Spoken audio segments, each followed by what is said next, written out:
We were at Bernie's for the holiday.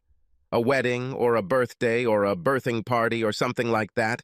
I wasn't quite sure what it was and I didn't care. I know for sure that this was not a celebration or mourning of someone's death, since Bernie does not throw parties for this purpose. Anything else is a reason to party, but not to die.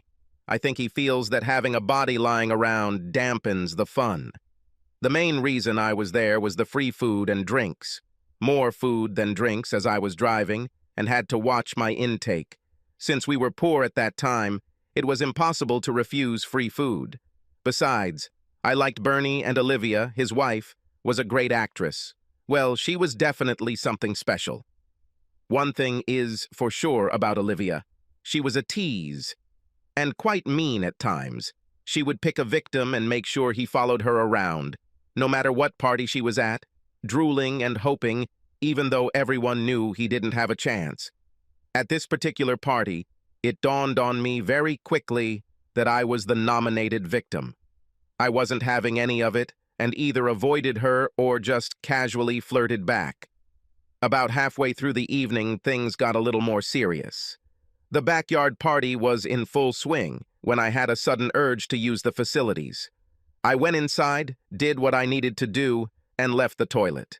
I was already returning to my place when I heard a noise above me and turned around to look. A completely natural thing to do. Olivia stood at the top of the stairs, about to go down. Standing at the bottom of the stairs and looking up at her, I could see what was under her skirt. Not that I was specifically looking, but what did you expect? Walk up any flight of stairs, and if there is a woman taller than you on the landing, you are looking at her dress. What you see depends on the length of the skirt or dress the woman is wearing. Olivia was wearing a short skirt, maybe a little short, but I'm not a fashion guru.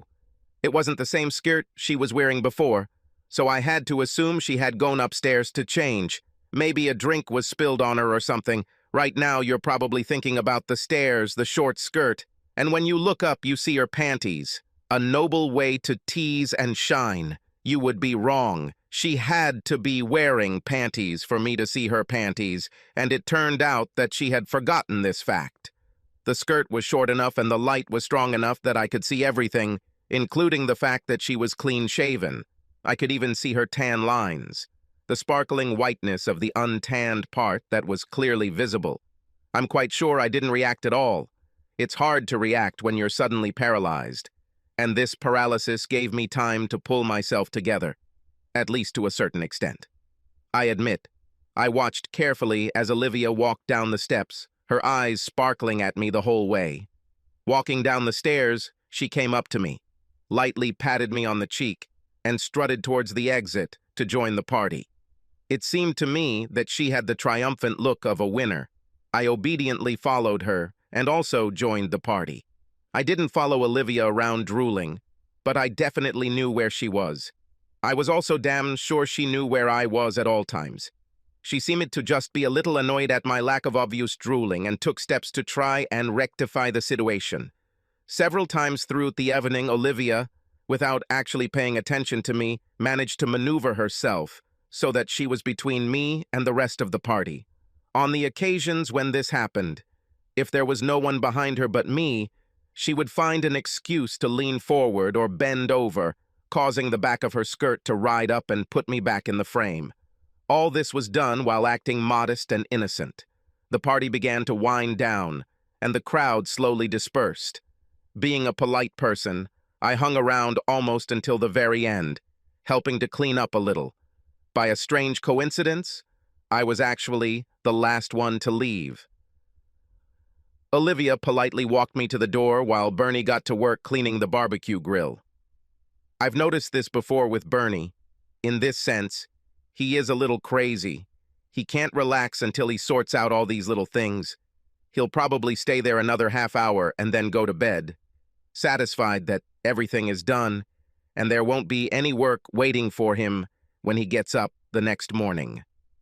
As Olivia walked me away with an innocent smile on her face, I pulled a little trick that surprised me. I never would have thought I would have the nerve. One hand slid to the side and turned off the outside light, With the other hand, I took Olivia's hand and forced her to come outside, too. The door closed behind us, but that was normal. Even if she was locked, which she most likely wasn't, she could have walked around the house to the back door. I turned her around and pressed her back against the wall. You, Olivia, are a teasing bitch. That's when you don't act like a fucking bitch. You teased me all evening long, you know? Even as I spoke, I reached down and lifted her dress up to her waist. One hand went down. I felt the heat and dampness as soon as I got down there. It's time for you to switch from the teasing part to the loving part, she laughed. Imagine this. She laughed. You're not serious, she told me.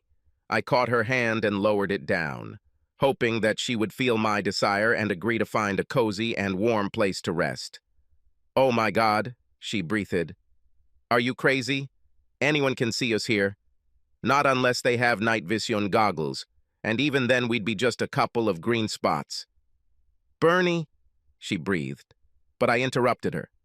I bet he doesn't know you were at that party without panties, I said. And he will clean for another half hour. Stop making excuses and put what you're holding in your hands where it belongs. Ha! She may have been looking for a reason to say no, but she still held tightly to her prize. God, I can't believe you're doing this, she breathed, throwing one leg over my waist. What kind of animal are you? She added, guiding me to the right position. Grateful, I assured her, decisively moving forward. She gasped and lunged forward towards me, helping me take her completely. Now you would think that, given the circumstances, I would be in a hurry to finish this. You would be wrong. I was in no hurry. I did not make any hasty, feverish movements. I took her firmly and steadily, enjoying the feeling of owning her. I don't know about winning the slow and steady race, but I had a lot of fun the whole way. Oddly enough, Olivia seemed to think otherwise. Oh, she did at first, rushing towards me at the pace I set, but as the moments passed, she seemed to want more, urging me to pick up the pace. Relax, I told her. Just accept it for what it is, no need to rush. She wanted to say, but I majestically ignored her. I was quite sure that Bernie was busy with something and would not interrupt me for a while. I was willing to take the risk, so why shouldn't she? While I maintained my confident and steady pace, I also did other things. My hands cupped her breasts, giving me more toys to play with. Olivia was slowly losing her mind, wanting me to finish, but at the same time wanting me to keep it up. I could tell by the way she pressed herself against me that she was caught up in her feelings, even as her brain tried to throw out reminders of where she was. Do you scream when you reach the finish line? I asked with interest, at the same time starting to move faster. An expression of horror flashed across her face. This led me to believe that, yes, she did scream when she climaxed, but she wouldn't dare do it this time. I smiled happily and quickened my pace a little more. Her mouth was tightly closed and she was making a mimph sound. She was ready, and so was I, so I picked up the pace one last time, for real. She put her hand over her mouth, but I still heard a much louder as she reached the climax of pleasure, squeezing me and taking everything I could give her. I pulled away, and she leaned against the wall for a few moments, breathing heavily. Then she hurriedly tidied up her clothes, opened the door, and slipped inside. I was slightly offended. Neither thank you nor good night, an obvious violation of good manners on her part. However, I am a merciful person and could ignore such behavior. It must be nice, I thought, heading home, to have such a loving wife. Please like and subscribe to the channel and you will never be cheated on.